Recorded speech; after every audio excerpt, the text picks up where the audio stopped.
2025. Would you all join me in? Call the roll. Okay. Mr. Noor? Ms. Atrop? Here. Ms. Weltman? Here. Ms. Godin? Here.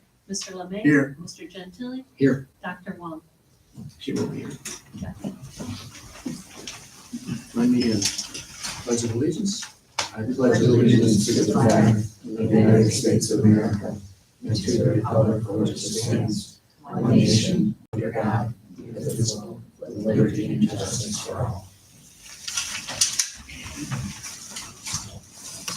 Okay, we have in front of us the approval of the minutes of October 14th, 2025 and October 28th, 2025. And Sheila, I don't have the revised copies, but I think you said that you sent out new ones with the Yeah, and the proper date, date. thank you, Emmy. The date was corrected. I had Wednesday The written instead of the Tuesday. dates were correct or just the days? Just the days. Just the days. Okay. Yeah. All right, so any discussion on the October 14th minutes as corrected? Then do I have a motion? So moved. Second. Roll call, please. Ms. Atrop? Yes. Ms. Weltman? Yes. Ms. Godin? Yes. Mr. Lemay? Yes. Mr. Gentili? Yes. And for October 28th, 2025, any So- discussion? Can I have a motion? So moved. Second. Roll call, please. Ms. Atrop? Yes. Ms. Weltman? Yes. Ms. Godin? Yes. Mr. Lemay? Yes. Mr. Gentili? Yes. Okay, next we have a motion to enter into a contract with Richard, is that the way you pronounce it? Wickert Insurance for the 2025-26. Mhm. Okay, I believe it. general liability and property insurance. Peter, is that you? I'll kind of lead off, and then I was gonna hand it off to Jamie Geist from Rickert Insurance. Okay. And, we have this before you, this motion for our insurance, and Rickert's been our insurance partner, and they've surveyed carriers to find the best deal for all of our general liability and property needs. That includes, but it's not limited to, things like auto, public official coverage, cyber coverage, umbrella coverage. Generally, we're experiencing a modest increase for the upcoming 2026 year. And as I mentioned, Jamie Geist, the principal at Wickard Insurance, is here to discuss this with you and answer any questions that you might have regarding our specific coverage and or on their selection process. And I thank you for listening. And Jamie, did you want to say a few words? Pardon me? One question about your premium comparison. Yes, It says annualized. yes. Remind me what the annualized column So, means. yes, good question. At this time last year, you guys approved the far left-hand column. And then what we do is the middle column's it's not exact, but we basically take whatever changes that were made throughout the policy term and we apply it to those rates that were applied, so that we're comparing what it would have been had we gotten an additional vehicle, had we bumped the properties up for 5% inflation. And we adjusted the equipment schedule.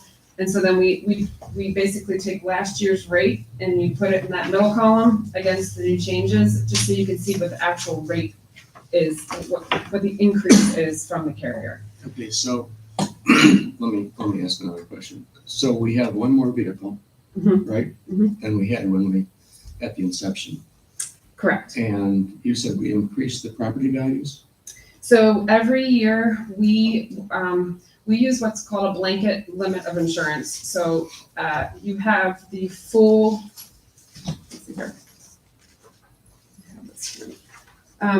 14,223,000 and change is the total blanket limit of all village or city property. And we increase that by 5% each year. Now, again, that's selective, agreeing to increase at 5%. There's other carriers out there that in the past 3 years have either demanded appraisals or they have demanded double-digit increases in property values. Like if we took your statement of, if we took all of your property lists and we went down, if we spent time and went down, there's probably some on there that need to be increased. But Select has been okay with just us doing this 5% each year. And because we have that full blanket limit of 14 million at any one location. So if something were to happen to this building, you have the full 14 million at this location. Okay, so when you say property, that's real and personal property?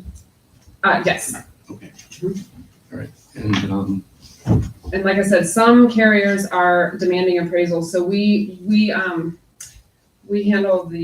place the insurance on behalf of the Norma self-insurance pool. It's like 11 cities in Cuyahoga County, a lot of your neighbors. And the carriers that we used for that pool demanded that they each get appraisals.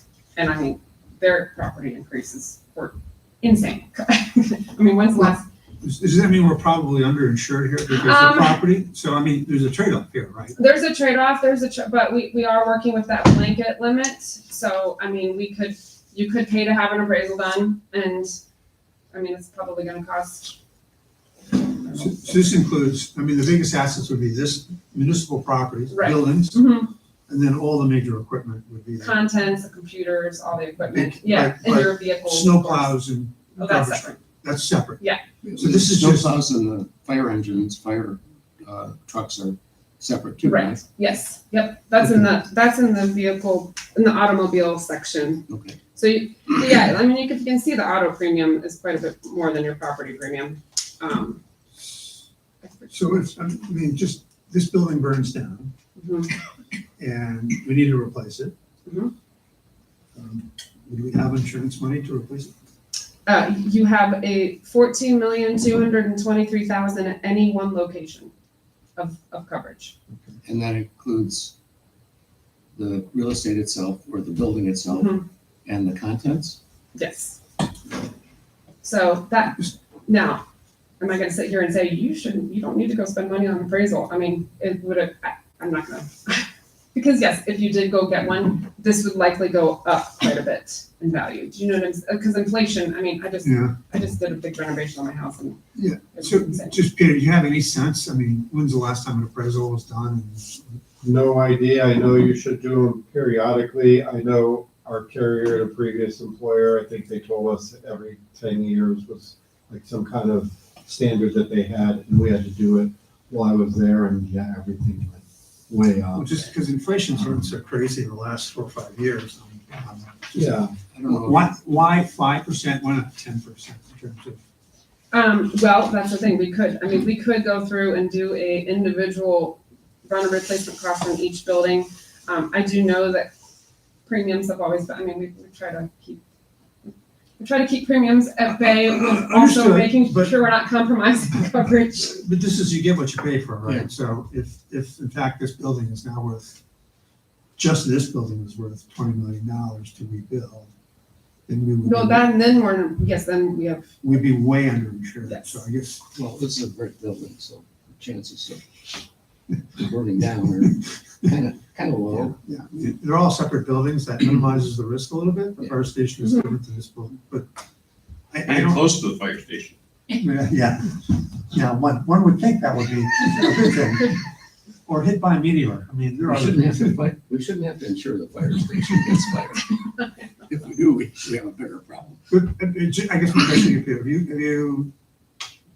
is this the year to do that, or, trying to? I don't think you've done one since we've been back working with you guys since 2014. I don't think you've had one. So since I get it, at we're least saving 14. money, but we're probably saving money because 14 million may not be enough. It might not be enough, especially if a tornado goes through. I think. There's another example, there's a better example. Yes. I don't recall But ever hearing about an appraisal in the time that we've been. on That's 11 That's years. 14 years. an appraisal's probably gonna be, for your size, my guess is between $8,000 and $10,000 to get it. But even if we do that, it's our choice to, I mean, this is the limit of their liability is 14. Well, what's gonna happen, so what happens is the insurance carriers, they're giving you the blanket coverage here, which means they waive the co-insurance penalty, or co-insurance requirement rather, okay? So in order for them to waive the co-insurance requirement and give you that blanket amount, they want to make sure they're collecting 90% percent of what's worth. So the fact that this particular carrier is not demanding that appraisal, like we've been, you know, it's I'm not gonna sit here and say that, I mean, this literally could be a lot. I mean, we could sit here and this could be maybe twice as much, I don't know. I mean, premium wise. Well, you mentioned in your write-up, selected property rate for Pike is sitting at 7.8 cents per 100,000 value, which is well below market property rates. And is there a reason they're well below market? They're competitive in pricing, they're competitive. I mean, and we, so just to remind you all, there's only a handful of insurance agents that can say that they specialize in placing property and liability insurance programs for public entities. Mhm. We work with 21 Cuyahoga County entities right now as it stands, and I ran through the list. We have about 12 different carriers that we're using between those 21 entities. Mhm.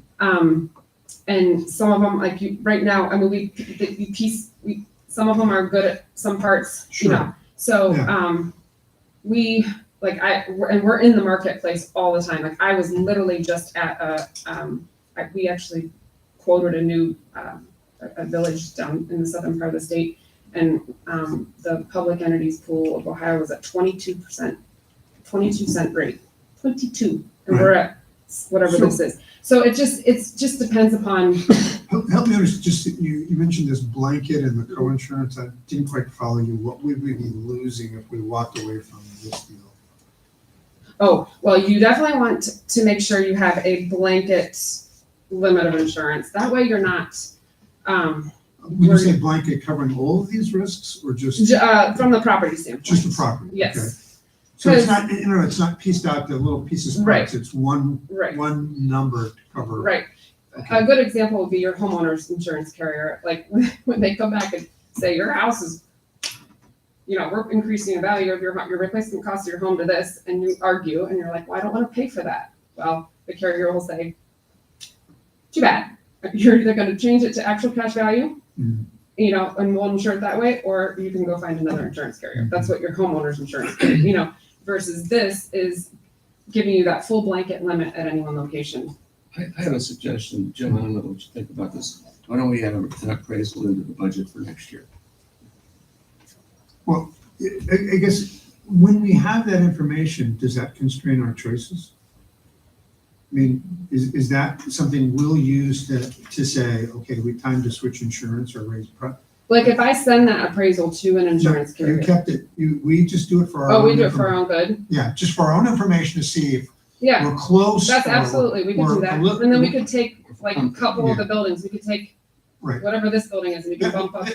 That way we know if we're not way off. Yeah, right? absolutely. No, that's a good idea. Gary, you agree with that, or is there, I don't have an issue with it as long as it doesn't bind us. I want us to have some kind of flexibility. that's why I asked that question. Now, the minute that the insurance carrier starts, you know, something could change and all of a sudden they could say for next renewal, you know, we need to have appraisals starting so-and-so, but I guess at least you'd have one. All right, is it all We wanna be this, like, right here?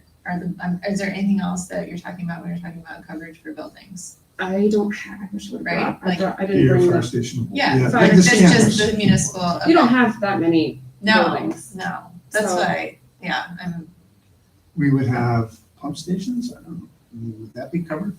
Probably, right? Yes. So Let's pump see. stations off this side, can you think of anything else? Are pump stations The considered? service garage is Okay. separate, right? Yes. Over here? It's a separate building, but. Yeah, so that's listed separately on there.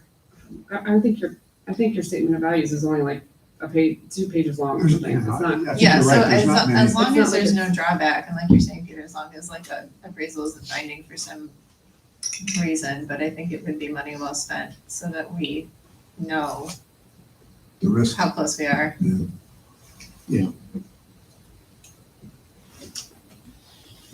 so, and then the other thing that's really cool about this particular program you're with is they get selective gives actual loss sustained as it relates to extra expense. So if this building would burn down, there's no limitation to the extra expense that you would incur to either rent space elsewhere, bring in the temporary offices, if it's something, a really good example is we had a fire station, roof collapse due to weight of snow and ice at one of our insureds. Well, they had to set up 2 separate fire stations in order to make sure that it's coverage, you know, the area was covered. And I mean, they blew through, like, I mean, I think it was about $750,000 of extra expense that they ended up incurring while that was being all rebuilt and stuff, so. To have a temporary fire station. Mhm. Yeah. So they don't limit you on that. So that's a good aspect of this policy. You might Yes. not get another reason to keep it. Yes. But again, we don't take it for granted. So I mean, we make sure that we keep them in check. I mean, we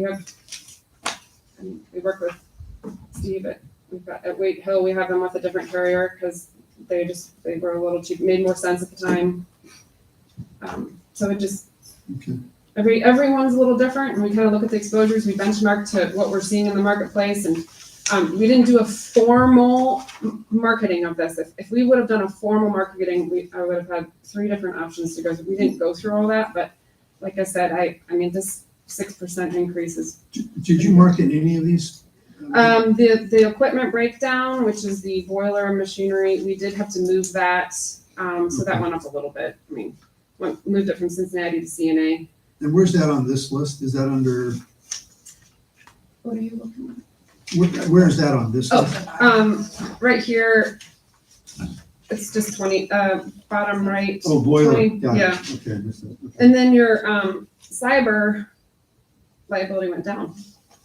That's what we're starting to see. We're starting to see a little stabilization in that space. It's competitive. Yeah, and it's all based on your security measures. So, I do know, like, Travelers is really good at when something happens on your end, they get notified and they'll send an email, and I'll send it to you guys to, like, usually 9 times out of 10 you already know about it. That it was something that happened to your whatever firewall. They expect us to be experts in cyber liability. On only other policies besides property, was there any change in self-insured deductibles, liability limits? All those are No. exactly what they were? Yes, I mean, there was an option at the end to increase the property deductible from $5,000 to $10,000. And that would be $1,618 of savings. And then the other one was to bump the comprehensive and collision deductibles from $500 to $1,000.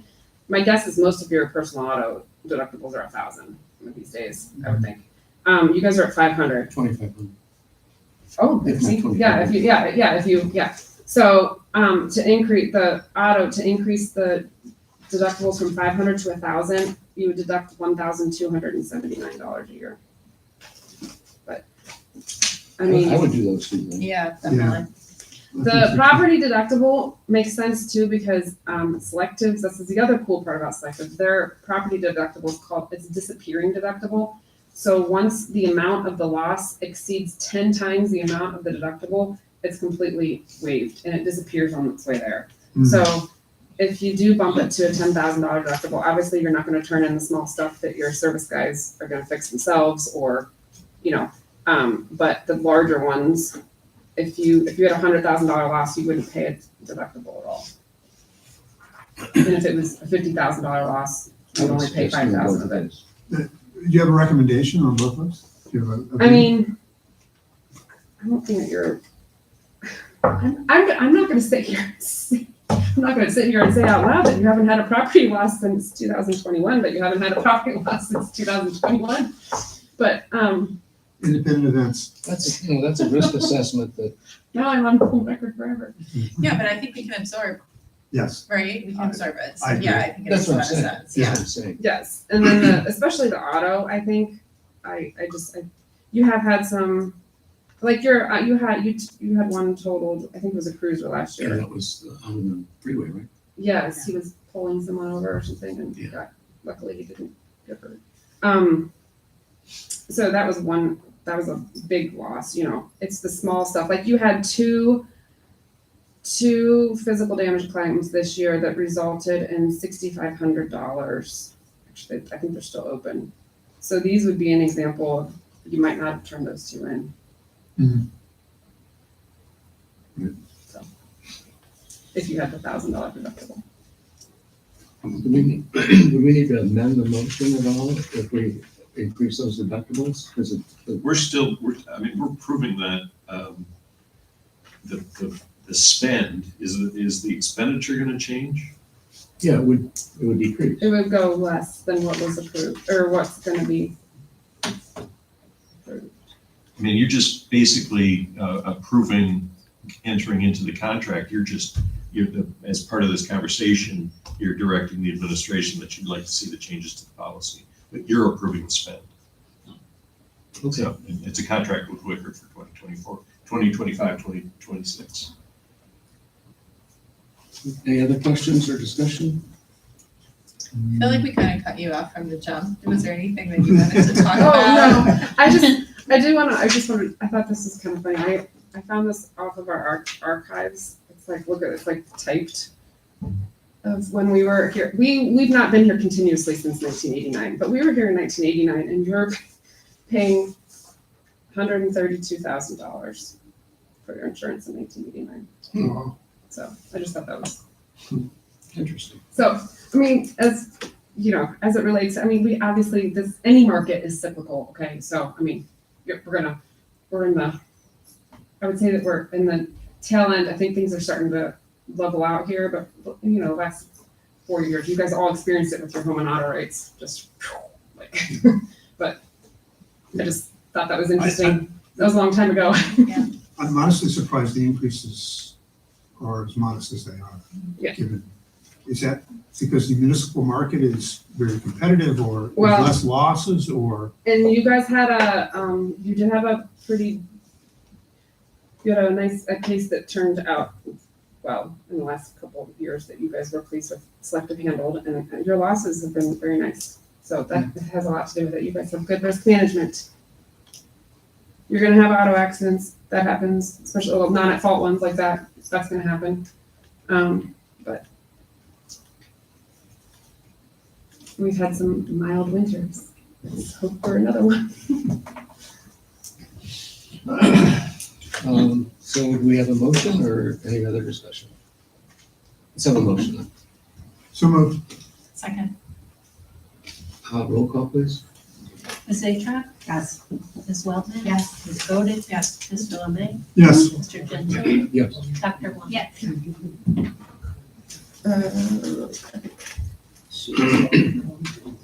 Okay, next is ordinance 2025-2022. That one is the Investment Advisory Committee. This is on its third reading. And Steve, in the amended version that you should have gotten, it's dated 11/12, changed the investment advice and performance as the mayor or council deems appropriate. So either the mayor or council as a group should ask for Thank you. more than one meeting a year. We get this? Yeah, we should have gotten it. A while ago. Sheila. I don't have that. I think I sent it to you. I might We'll have to have- go back and check it. This version that's at my seat still The has. version I committee. have is 12/7 or 11/7 is the version I have. Let's see. I remember getting a reformulated version from SEPA a while ago, but not a new one since then. Hang on. So maybe I haven't seen this. So there are only a few words that are changed. It's Right. Changing the frequency of the meetings or the ability to request a meeting more than once a year to the mayor or the council deeming it Do you want me to appropriate. make copies of Sure. yours? Yeah. And Could you- I don't have it. I can make a copy right Yeah. now and pass it around. Yeah. That'd be great. Thank you. Well, we'll hold off on that one and then we'll do 2025-23, providing additional appropriations, transferring items already appropriated for the period ending December 31st, 2025, and declaring emergency. This is the first reading. Peter, can you tell us about this? Sure. I would call this sort of the cleanup ordinance for 2025, where we review the items all the line items for the 2025 budget, and we make any adjustments that we need to add additional appropriation where we need it to bring us in legal compliance. So we've traditionally done this annually, once a year. Some places do it every month or every couple of weeks. There's a draft exhibit that I provided, like something like this. So the draft right now has some items on here that I know that we'll have issues with. There's 3 funds, the Merck Fund, the Ohio Recycle Grant Fund, and the Cuyahoga County Art Fund. So there's enough money in those funds in aggregate, but we did not appropriate enough funding for those. Did we get a hard copy of this? I got When? one. Yeah. I got It's one. embedded. Who sent it? It would have been- Becky, I Oh, didn't no, know, it came from Becky. I figured this out today. Yeah. Becky sent out, and the first page is the agenda, and so I thought there was nothing else embedded. after it. And then Sheila told me that, no, she sent out, it looks like one document, but it's 4 Okay, or 5 documents. So I just figured that out today, so okay, so. I asked the same question you Somebody did. sent a hard copy. Yeah. The Friday. Yeah, and it's all one, her computer crashed, so it's all one.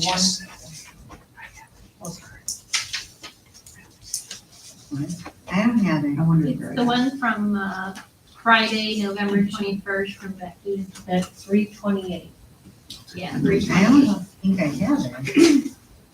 And it was, the Mine only has an headline was agenda. agenda, Mine only has an agenda. but if you roll If through. you roll I it am, out. I'm not. I'll send it to you right now. Thank you, Kathy, that would be awesome. And as the mayor. I was wondering where all the documents were. Oh, it's in the, oh. Yeah, it's all- I sent them both It's to in, both of you. I've got a couple extra thank you. Of all of those. Okay, super. So here, this, Joe traditionally did this after, at the end, very end of the year. Is this in place of that? You don't have to. Yes, so we just want to be able to introduce it, suspend the reading. This is a draft. And then when we're ready for the last meeting of the year, whenever that is, I'll have an updated version. As it is right now, we know we have 3 places where we definitely want to make adjustments. And if there's more, I'll add those to the list. Okay. And hopefully we can get that passed before the end of the year to bring us into compliance. All right, so Rick asked me to, hang on a second.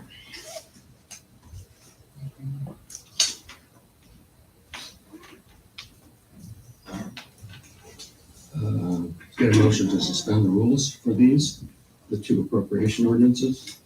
So can I have a motion to suspend the rules? I think that's inconsistent with what Peter was just saying. We're gonna get additional information later this year. Peter, you're gonna provide another exhibit later.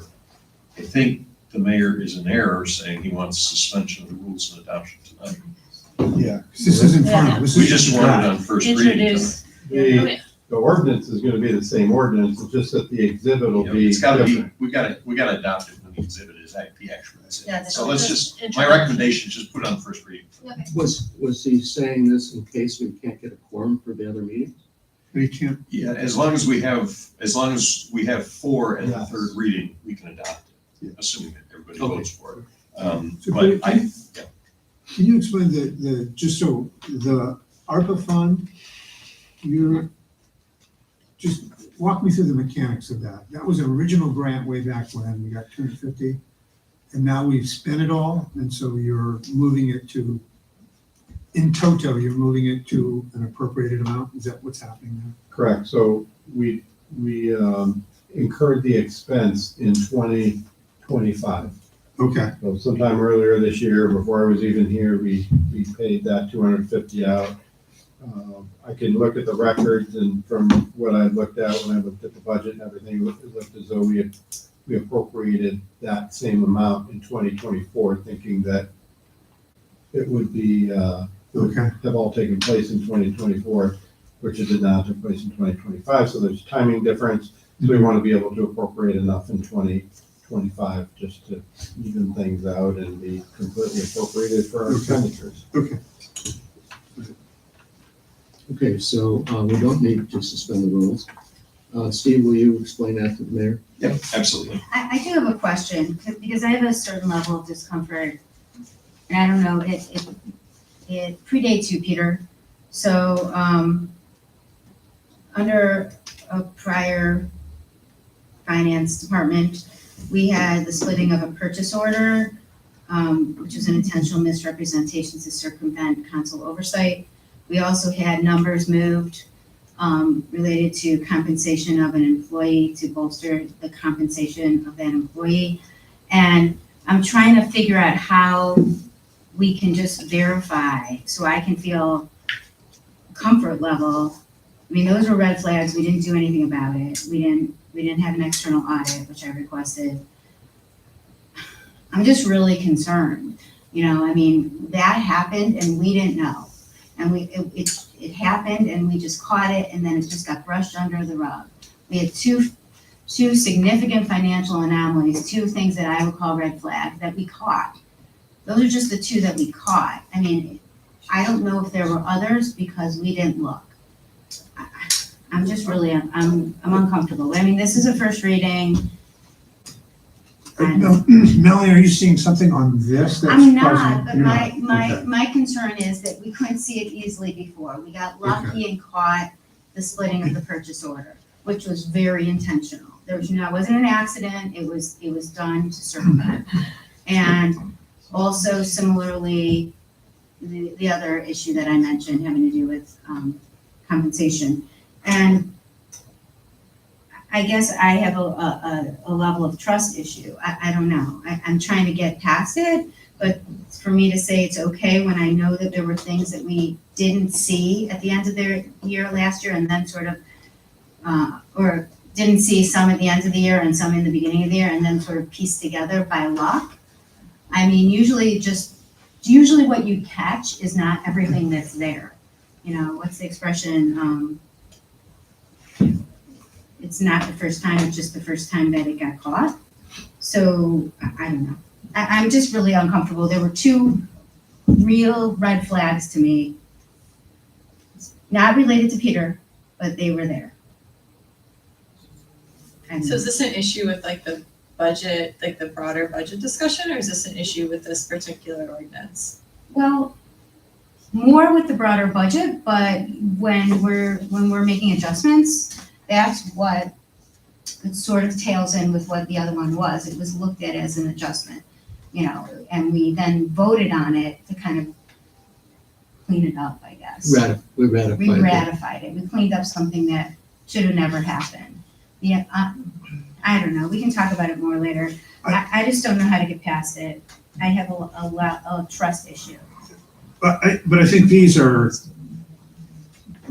just, we budgeted for X and we ended up spending more, so we're fixing. Yeah, I guess here, I mean, they're pretty straightforward and it's a finite list. So I guess that's fine. Okay. I mean, I'm having trouble understanding what's in the ARPA, but I guess we spent it all and how we spent it. But I mean, I guess in this finite little picture here, it's fine. It's just in the broader picture, you know. Peter, if you're working tomorrow, can you just send out what that expenditure was? Sure. Okay. I think Melanie, that Jim's contracting ordinance would address your issue better than this would. And I would suggest that when that comes back around, that hopefully Yeah. that'll get a complete airing and we can pass that. I just hope it wouldn't just have a higher limit, because all that does is remove oversight altogether. Well, we haven't discussed the limits. The Yeah. limits are something that will be discussed. And providing for the emergency, as Jim did, allows the mayor the flexibility he needs when there is something disastrous that happens, but only to a certain level. And I think, I guess, you know, I get. Well, and I'll step in, because I think the real issue with that emergency was that it wasn't brought to us until after it was questioned. Right. It was the lack of transparency with the process in that particular instance that was, I feel, slightly nefarious. So I'll leave it at that. I don't disagree with that. I think that once firm, perhaps the mayor would take a lesson from that and realize that he needed to be more assertive in trying to do what the charter and that ordinance said needed to be done. Exactly, and the other thing is, just as a point of clarification, there wasn't an issue then with the way it was structured or currently how it's structured with addressing an emergency. It's how you report that expenditure afterwards and do after action oversight. When you know the expenditure was an emergency, it is fine, it's currently fine to do that. It's just how you report it, and it was intentionally broken up so as not have to be bothered with that, or I don't know why, but it was intentionally split into two very obvious components, one exactly at the limit, the other one the remainder, with the intention to just circumvent. So it wasn't an issue of not dealing with an emergency, that would be a complete misunderstanding. That absolutely was correct and appropriate to deal with the emergency at the time and spend whatever money needed to be spent to address it. Then the follow-up and the reporting and the accounting for the numbers was incorrect after the fact. So it wasn't, don't address the emergency, don't spend the money. It was, do your fiscal due diligence. And I know you know that. Yeah, Tony. I mean, It's just that I just wanted to clarify that for anybody it's who the didn't reporting where the understand. failure happened. What's that? It's the reporting where the failure happened, and I don't know, I don't know how the purchase order got split or why it got split. That was something that shouldn't have been done. But we have a different finance director now, and we have a mayor that was. The same one. We have the same mayor, but I think he hopefully learned that he needs to be, as I said, more assertive in reporting something like that. And there was an emergency after that we were emailed about, like, followed the Well, appropriate. because it That's what I'm was saying, called like, out. to Tony's point, like, lesson learned. Once, yeah, maybe. We don't even know if it happened other times, that's my other issue, we don't know if it could have happened 10 other times and we just didn't catch it. And same as to the other compensation piece, but, okay. We'll So- move, as far as this finite piece of information, that's not an issue, it's just the general conversation. So, are there any other conversation or discussion on the ordinance 2025-23? So, it's first Just leave it reading. on first We reading. don't need to do First it. reading. First reading. First reading has happened. Yep. Okay. Ordinance 24-24, making appropriations for the current expenditures for the city of Pepper Pike for next year, ending December 31st, 2026, and declaring emergency. And that's the first reading. So Peter, So we don't really, there's no exhibit to this yet because we There's no haven't gone through exhibit the yet. budget yet. Right, there's supposedly The appropriation ordinance for next year doesn't have the exhibit exhibit yet. A. The exhibit is the budget document that you have. Yes. Isn't there a document that kind of looks like the amendment Yeah, I think document, the there was one actual that numbers? looked like like the this, one you provided for 2025. It's all incorporated in the budget book though. So it is. I guess we're it's the used to same- looking at a statement that looks like this. I know, you're used to just being handed a bunch of spreadsheets and, I know. well, but this this So is references, this not necessary what do you think? for ordinance number 2025-24? It says pursuant to articles, I'm sorry, section 1, to provide for current and other expenditures for Pepper Pike, ending December 31st, 2026, appropriation shall be made of the amount and to the funds set forth in Exhibit A attached here and made a part thereof. You want Are you the saying entire exhibit? book as the exhibit? Pardon? Yes. He's saying the exhibit is the book, yeah. Are you saying Exhibit A is the book? Yes. Okay. All right, so then we do have that. Can we put it on our website? I mean, like prominently now? I mean, should we? Should it be published? what's that, I would think, the budget? I mean, I know we did in the past, but this is like a real document. We I'm I'm wondering if we do that after it's been passed or. Oh, I while don't it's know, under I discussion. don't know, I just didn't know. Are you planning on the next meeting doing this? That's the plan? That's the December Yeah, 14th. actually, because I was kind of prepared, I was just gonna run you through like an executive summary, sort of stuff on page 7, go over that with you, and then the second part of the plan, if I had my other director friends here, we planned on providing presentation to the council. Every director kind of talks about their part of the universe, speaks for maybe 10 or 15 minutes, maybe Don's a little longer than that, but then we just kind of provide you an idea of what's going on. I would say, if you have questions about specific line items, we've been through all of the line items individually with me and the director, so they do have an awareness of what's in those, whether it's contract services or something else, what makes that up.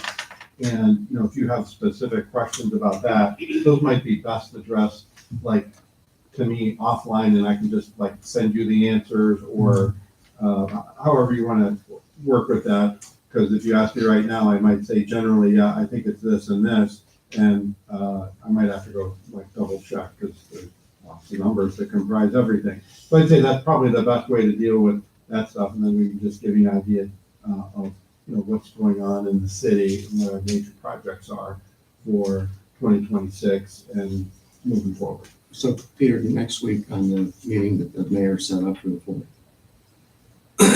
will the other directors be there to answer the questions? and Yes. so forth? Okay. Yeah. So I think rather than sending you questions and having you answer them offline, that this budget should be discussed in sunlight. And so that if questions arise, then they should probably be asked in an open session. I would just say that it would be, like, if you had a specific question, like about a certain number, and they couldn't answer it right there, I would feel bad that, I wouldn't want somebody to vote no because, well, I didn't know what was in, I didn't know what comprised that certain line item, and, I just want you to have that information for sure. Sure. And you can probably still be certainly eligible to talk about it here, because you have all the information on it, and ahead of time. Yeah, I just don't want to cut off questions and not ask them in open session. So, What time is that meeting on the 4th? 6 o'clock, I think, Wait, there is a meeting next week? on the Thursday 4th. the December 4th. On the 4th, Tuesday, Thursday the the 4th. 4th. Oh, yeah, he Yeah. sent an email. You aren't aware? Special, no, not at all. Okay. It's okay, we thought this meeting was canceled. Yeah. Yeah, There's been a lot that's what I of said. miscommunication about No No our one, schedule. you guys are the only ones aware of this. What, has he polled everyone to see if we can meet? I know I answered him that I could be there because I said the 6th and he said the meeting's on the 4th. I said same answer. So, yes, he did ask me and I did say I'd be there. He sent an email and I told him I will be operating late, so they don't. Did it just go to council this evening? I don't know, and I didn't respond because I just like, Because it when would be a this was special canceled, I meeting. actually had changed. Yes, it just came out last week. Yeah, it It was was last directly week. from him. Okay, I think it might have been Wednesday or Thursday. You were on vacation. yeah, but I got emails. from No, everyone. I think it came, wasn't that the one that came It's a out week ago. Friday? No, we just got the agenda for this meeting, but I thought it was canceled, I think. I thought it was So he canceled too, sent I didn't one know. Tuesday, November Well, we were told. 18. And he sent it, he forgot to include Sheila, and only included council and Peter to say, please plan on a meeting for Thursday, December 4th, commencing at 6 p.m. for an in-depth budget meeting. It's very important that we have attendance at this and other December meetings so that we will be able to pass the appropriation legislation necessary to close out the year. Dr. Fong is informing that she will not be able to attend on 12/4 because of her surgery schedule. If anyone else has any unavoidable conflicts with that date, please let me know right away.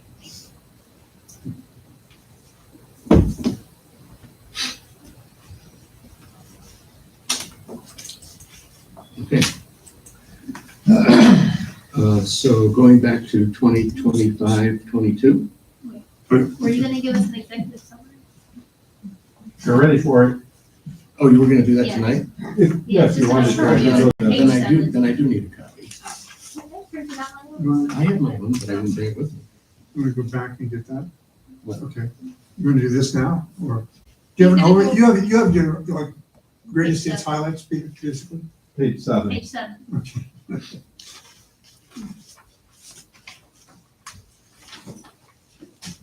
All right, here it goes. Generally, our general fund budget for 2026, as it is right now, is 14.8 million. And I just want to kind of key into some key assumptions that we have going forward into 2026.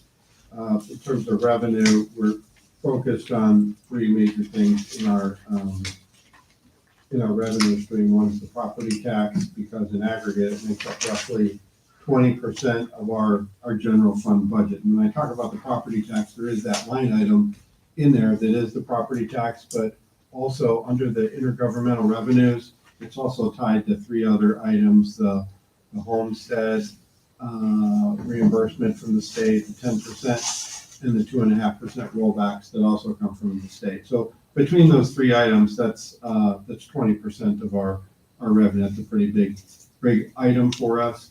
The values for the 2024 sexennial took effect in 2025.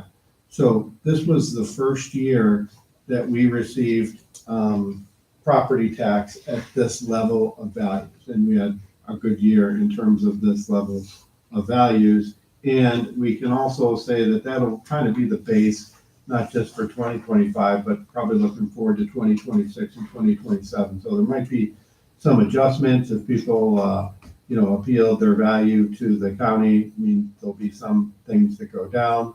There could also be additions and things where it goes up. But generally, that's whatever the revenue turns out to be for 2025, that's going to be pretty close to how it'll turn out for 2026. So that's kind of the basis for what you see in the budget for the revenue for that part. The second item I wanted to talk about is the income tax. We talked about it to some degree with the finance committee an hour earlier tonight. And let me see, the income tax makes up roughly 63% of our general fund budget for 2026. Unfortunately, we haven't seen like a whole lot of real steady growth in our income tax. It's been a little bit sporadic. It spiked in certain years and dropped in others. In terms of the current estimates, if you were to look at the October finance report, you would see that we're running a little bit behind in terms of the 2025 budget. So for 2025, we budgeted $8.7 million in income tax. Can I ask a question about that? Sure. Does Rita, through the estimated taxes that they collect, do they have any way of helping us know what next year might be like? You know what I mean? Everybody has to submit an estimate and pay those estimates. And I'm wondering if they have any kind of a read that might help. Not necessarily in terms of income. I don't know that that'll help us. There'll just be too much out there. Where I think that it could help us is if I ask them, hey, is there some money that's been sitting on an account and carried forward for 5 or 10 years? Because that's money that's right to be returned to the taxpayer. We want to put that in the negative column, that that's going to be refunded. And that's always something that I'm concerned about, is dishing out a big refund. Oh, so you're looking at the other way. There might From be the something. other standpoint, it's, the estimated tax is always kind of coming in, and you should be paying it as you earn it. It's just, it's kind of hard to tell. The idea that you're paying it as you earn it would mean that those numbers are relatively close to what they're going to owe. There can always be some person or company that ends up owing a whole bunch of money, and they'll pay that during tax time. But it's just, those things can be difficult to gauge. I wouldn't think that they could be really precise, but I thought maybe they might have a way of giving you an indication. Yeah, I can always ask them. Again, I think they went through and looked for me for the other accounts that might have had like large amounts sitting on them that have been sitting there a long time, because that happened to us a couple of months back where we had to pay out a big refund. But, I think it's just difficult to know, just from being in charge of different income tax shops. I know it can be sporadic and, sometimes it doesn't make a whole lot of sense. And then there's also the state. I mean, the state collects some net profit income tax too, and they will not communicate with us. So even if Rita does, and the state has some big refund or income, we will never know. They just won't talk to us. Is that? That was. Yeah, so I know Donna Comus even fiddling around, I think it's House Bill 503 with reciprocity tax credits on municipal taxes. And I didn't know if that would negatively impact us. I don't even know if it'll happen, but are any of your resources giving you any information about that? Like, they think of it as double dipping where you're paying municipal tax in two places. And I didn't know if that, that legislation that they're working on, I didn't know, maybe Steve knows, is this like the, this era's version of the estate tax changing? I don't know. That's what, do you know what I'm referring to? The reciprocity? So as far as just, in terms of like the credit structures of the cities and people having to pay twice, it was first litigated back in 1949.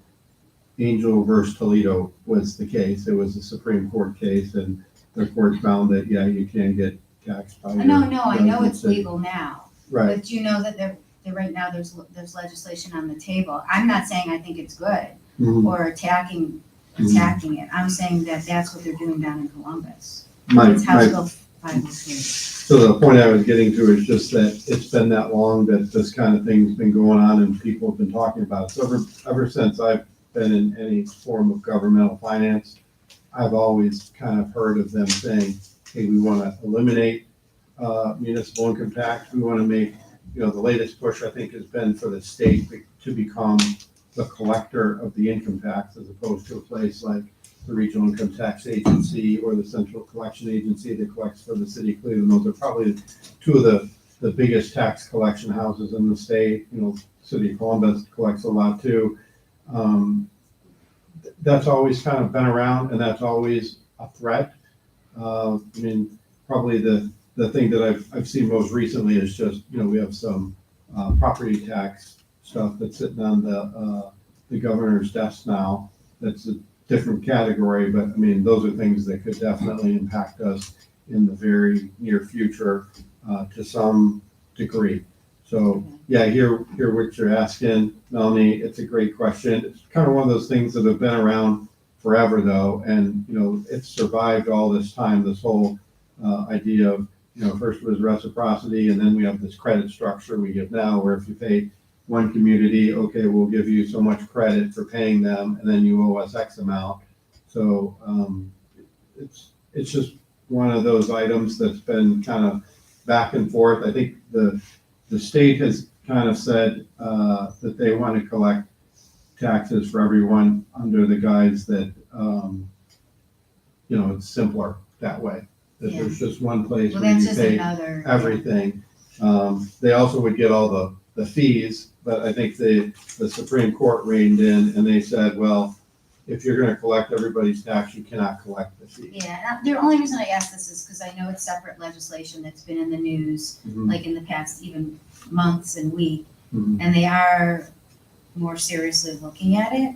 I'm not saying I support it at all, but I still think we need to be ready if that's, and I know you probably get industry publications and things like that, so I didn't know if there was a buzz about it because I've never noticed this as much, but maybe it'll just die, but I read about it even, like I just looked it up 4 days ago. So it's just something I just flag, I guess, it has to do with if you're living one place and working somewhere else. The Ohio House is currently being a little bit more aggressive than I think I've noticed before looking at it. Maybe nothing will happen with it, and that would be good because it's hard to plan when they change things. So, It's good to be wary of that because a little bit more than 10 years ago, the state did away with the inheritance tax, and that hurt a lot of municipalities that relied on that, some for capital, some for their operating expenses. And I remember saying, well, they would have to replace it with something, but they didn't. And that's why I referenced that, as a comparison, like, what they do down there isn't necessarily what we in our community or even this part of the state might think is appropriate, but they might still just do it, just like, without a lot of notice. So I was just asking because I've been reading about it. That's why I say it's good to be wary of it. It could happen. Just a question on page 7, paragraph 3, certain components of the property tax are categorized as intergovernmental revenue. And it's the 20%. I'm trying to understand how you get the 20% on that one. So if you go back to the revenue page, Mhm. on page, page 8, thank you, Dr. Long. So I would take in the proposed column, the number 301, the property tax. And then I'm gonna send you down to numbers 302, 303, and 304. Okay, That's the 10% rollback, the homestead, and 2.5% rollback Right. from the state. So between those three items and the property tax, that's where I'm coming up with roughly the 20% of All of those are general sourced fund budget. from the property tax and the state. Some of it goes through the state before it gets to us, so it's really, so the property taxes, you say 63% of our budget?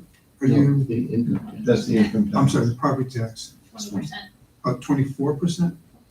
Are you just putting those all together? Is that why it's Yeah, 20%? Okay, all right, Those 4 items, got it. But you're putting it together with the property tax? yes. And so collectively, between property tax and intergovernmental, that's the 20% you're referencing? Not all intergovernmental. Okay, got it. Okay, thanks.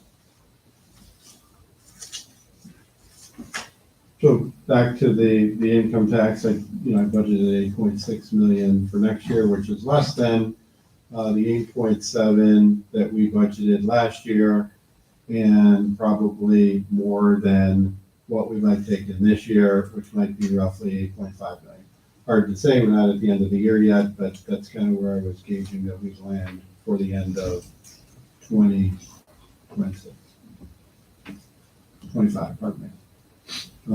The other item I just talked about, it's unusual that everybody's interest is a large revenue source, but ours here is in Upper Pike. It's our third largest source of revenue. It's roughly 8% of our general fund budget. It's unique. We kind of rely on it for, our operating purposes, really. Although I budgeted more for it than what was budgeted this year, that number again is probably a decline from where we'll end up in 2025. We have a couple things working against us. One, of course, is the rates have dropped dramatically, so we kind of discussed that a little bit in the finance committee. Earlier, like last year, we were at 5.4% interest. Now we're down to 4.1% interest. Not long ago, just a couple of months ago, we were at 4.46%. I mean, that's 20% drop in your interest rate. We have had a lot of our money in Star, Ohio for an investment. It is bringing in more than, the U.S. Treasury, so it's a great place to cash it. But from, kind of a year-to-year standpoint, we'll probably begin to suffer beginning in 2026 compared to 2025 from one, the lower interest rates, and two, if we're doing all these capital projects, we may very well have a lower investable balance. So we'll have kind of two things working against us. So if you're kind of looking out at where Peter plotted out the interest rates going forward, I mean, I'm trying to lock stuff up at longer terms now, which we kind of discussed that a little bit in the finance committee, but there's a lot of money that's hooked in before that at the variable rates, and I think we're going to see that start to edge downward moving forward, unless the interest rates suddenly stabilize or go up. So that's kind of what we're facing there in terms of the revenue parts. Expenditures, I'd point to a couple things. One, I kind of told you, I sat down with each of the directors, we went through all the different line items, and we looked at that. So they know exactly what makes up the components of different parts of their budget in terms of personnel. We're still in negotiations with our collective bargaining unit. So therefore, when we put together the budget, we didn't, add any additional wages for any of the personnel line items. So we'll have to do that at a later point, assuming of course we're providing raises to our employees. Peter, And- one go ahead. quick question. I think, scanning through the budget, I think almost everybody is in a union. I mean, it probably covers 90 or more percent of the employees. Would you say that that's right? It depends on the government. A lot of them are just different amounts of, what comprises their budget. No, I'm So- saying our budget, our personnel, I think that 90% or so are in a union. Oh, Would you say that that's yeah, for correct? sure, yeah. Okay. And then, the last item is just our capital projects, and, those are listed towards the back of the book. There's a number of items that are on the menu for 2026. And, I'm sure Don can go over those with you in some level of detail. That's the one on page 43. I had a question, for that, just briefly. For the line item City Hall renovations, audiovisual handicap access, for 2026, it says the proposed is $150,000, but then in 2028, it's $3.5 million, and 2027, 400,000. How did you come up with those numbers in those calendar years? We estimated that this would be a 3-year project. One, we're gonna have to do some kind of needs assessment. So what is the needs assessment gonna say? Who's that gonna include? So we'll come up with that in 2026, 2027, for somebody to do any kind of design work. That's certainly gonna cost us some money. I know there's been some design work before. I don't know exactly what the new needs assessment would say or determine, but we definitely want to be appropriated for that. And then in terms of what it would cost to redo the building here with, who's to say? Well, we put a number in there for that. Does it have to be that far out, or could it be moved sooner, do you think? Don't know. I mean, maybe it could be next year, but I think for now, I think the most important thing when we approve this budget is we're looking at 2026. And yeah, we have a plan going forward, and, the council might say, yeah, well, we'd really like to see you guys get on that, and then, okay, so we'll get on it. I'm not sure how long those things take to happen. Generally, just from previous experience, I know that they'll take a while to get everything going, to talk to everybody, and then to draw plans. And this is stuff that, I talked to Don about this, I didn't just come up with it myself, but, we just kind of determined that this would be like a good pace for it all to happen.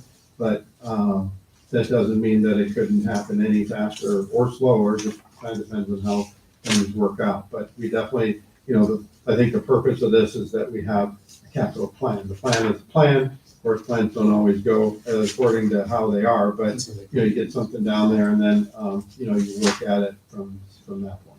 Peter, thank you. I agree with that. I've always said that the real work, in approving the budget is really just the following year.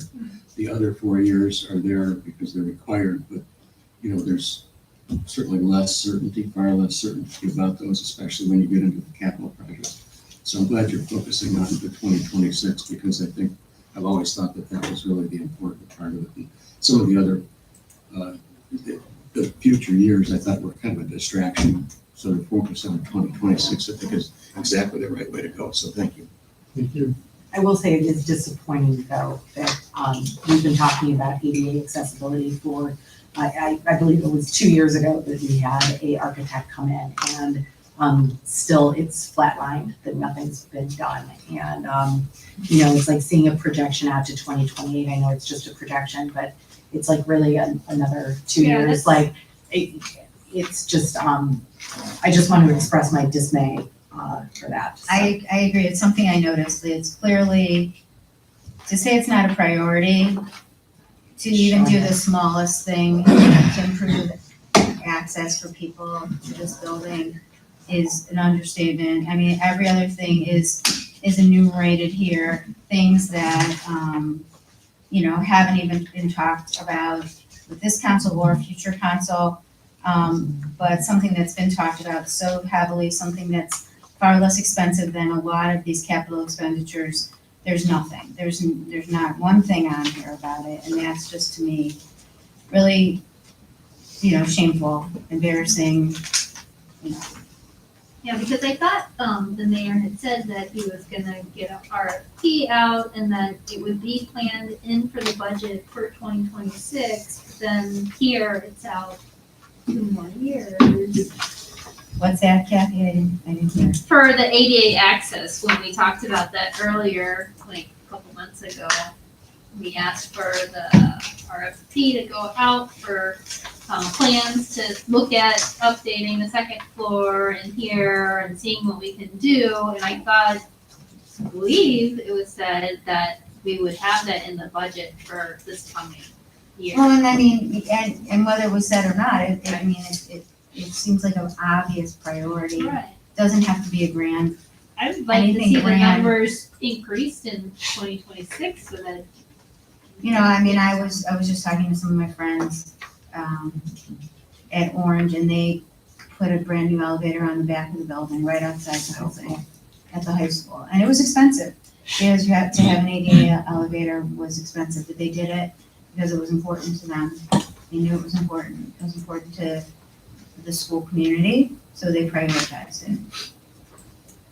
I think that just talks about our priorities. Maybe we can discuss moving that. We can, I mean, and you know, it's not here, right?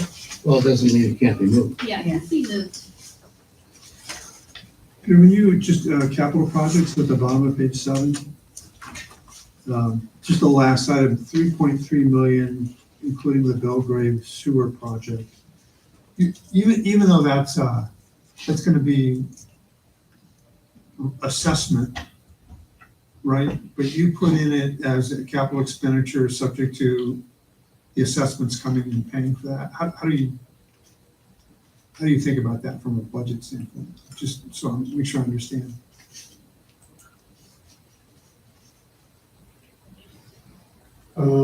So the 3.3 million, so let's see, stand up.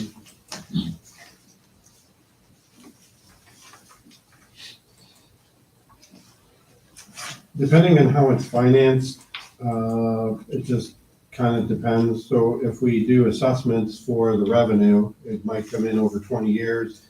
It might, you know, certain chunks of it might come in early if people pay their assessments ahead of time, if we do that.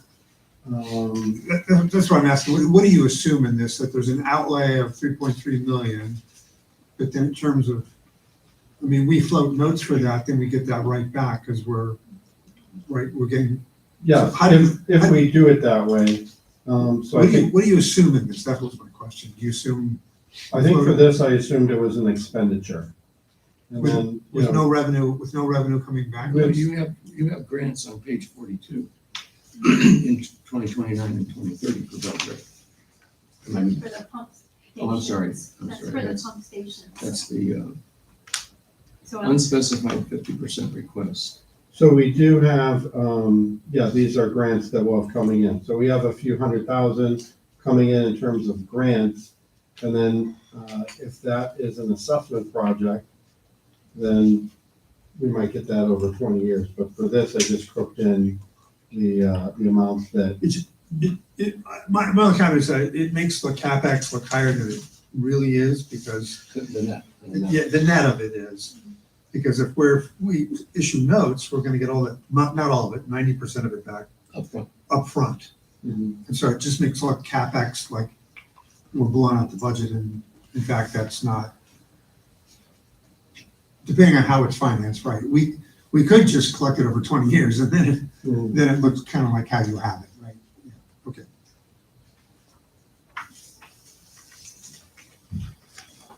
How have we done it in the past? We've sold notes.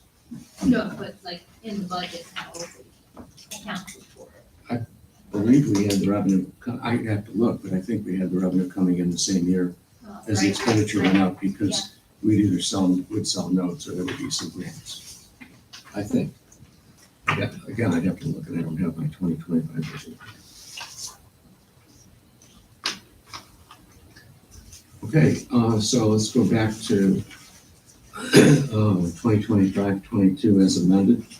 And the change, now we all have a copy, it's in the Part F. And it says that such other matters related to investments, investment advice, and investment performance as the mayor or council deem appropriate. So that was a change, and it should meet at least once annually, and other times as necessary by the call of the chair. So I'm assuming that the chair would take the decision by the council or by the mayor to have an extra meeting if there was some need for one. So this is on third reading. Is there any further discussion? I'd like to make a motion to approve. Wait, which one are we approving? Tony's. Tony's, oh, okay, that one, yes. The investment advisory. Okay, that's what I thought, okay, just to clarify. Yeah, just a comment on this. I think this is something that could be a low cost. It's an administrative issue. There's some administrative time. Could be tremendous value, could be. But by the same token, this is one of those things that, to me, it's a bit of a test. If it turns out that we don't find residents and it's not adding value, then we should get rid of it, because there's no reason to have a committee just for the sake of having a committee. But I think it's worth trying to see if we can find a couple residents who are really into this and may give us some insight that we're not getting, or that could be helpful in long-term planning. And given the size of our reserves now and the contribution it has to the budget, even a small little tweak of advice could be very valuable to the city. So I want to give it a try and see if it pans out as having value added. If it turns out it's not, then we should not have this committee. So that's kind of where Any I'm further at. discussion? Just to piggyback onto what Jim said, I've been really heartened by when we put out a call for people to be on our committees. There have been some really impressive people, who have decided that they're at a point in their life, for whatever reason, that they want to give time to their community. And to me, it's just really a wonderful thing to see. And so I'm very hopeful that we'll get some really qualified, impressive people this time around too. I know that there are investment professionals in the community. One, their business is even in the community, Carnegie Investments, maybe Carnegie Capital. So, yeah, I think we should be able to find people for this. And it's not a heavy lift for them. It's once a year. It's something that they're specialized in, and as I've said numerous times, this will be a good thing. Other entities that I've been associated with that have far more to invest have these kinds of resources for the administration to use. So, Emmy moved it. I would, I guess, second it since I introduced it. Roll call, please. Ms. Davis? Yes. Ms. Weltman? Yes. Ms. Godit? No. Mr. Lemay? Yes. Mr. Gentile? Yes. Dr. Wong? Yes. Okay, so that is approved. Now, we normally have departmental reports and committee reports, but they're not on this agenda. I'm assuming that this is oversight and that we should have the committee reports. Do you want to report on finance? I do. We had a finance committee meeting at 7:00 today. Excellent report from Peter. We are tracking ahead of budget on overall revenues, which includes a very nice increase in property tax based on the reassessments that happened this year. And on overall general fund expenses, we're tracking even slightly below budget for 2025. So overall, a very good report. We're in a very strong position financially, a great budget, and no other real anomalies to report. Were there any other committees? Yeah, thank you, Tony. The Parks and Beautification Committee met on Monday, November 17th, here at City Hall. We welcomed our newly confirmed resident community members, Mr. Eric Mann and Ms. Joanne Dunlundy. We're excited to add these very knowledgeable and qualified candidates to the committee. Their expertise regarding landscape design, horticulture, maintenance, invasive species, public works, et cetera, will be a wonderful addition to the committee while expanding our resident viewpoint. We discussed that the committee was created in 2024 and the topics that we had been working on. We felt it was important to memorialize what the committee had tried to accomplish and hope that it will continue to put forth ideas. And perhaps in the future, the administration will choose to accept those recommendations and collaborate with the group. Park benches, the holistic park design, a winterized bathroom were just a few of the items that we discussed. We also had a really nice discussion about leaf pickup, and I will share that our resident member, Mr. Mann, has a very unique perspective as he owned a landscape company and worked with different municipalities with their leaf pickup programs, and had a lot of insight with how different equipment needed, different methods for recycling those products and what to do with it. So I believe he's going to be meeting with our service director. I saw an email go out that they're gonna collaborate. So hopefully there will be some more discussion in the future. So thank you. Thank you. Any other committees? I don't think so. Department heads, we only have Peter, you've actually said most of it. I think you've reported it out. I think so. But do you have anything else? Feel free.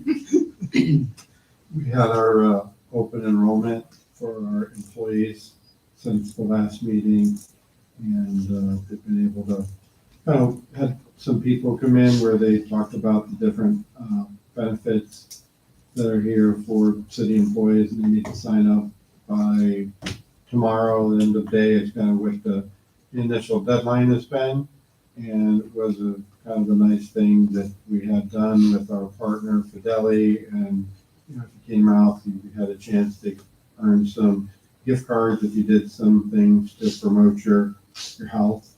So that was kind of a nice thing that we did for the employees. And it's one thing for me to sit here and say all this stuff and do it, but I have to also give credit to our council clerk, Sheila Brett O'Connor, who works with me every day and deals with so all kinds of stuff. I told her tonight was our time. It was nice that we got to spend. I kept going to her, asking her things.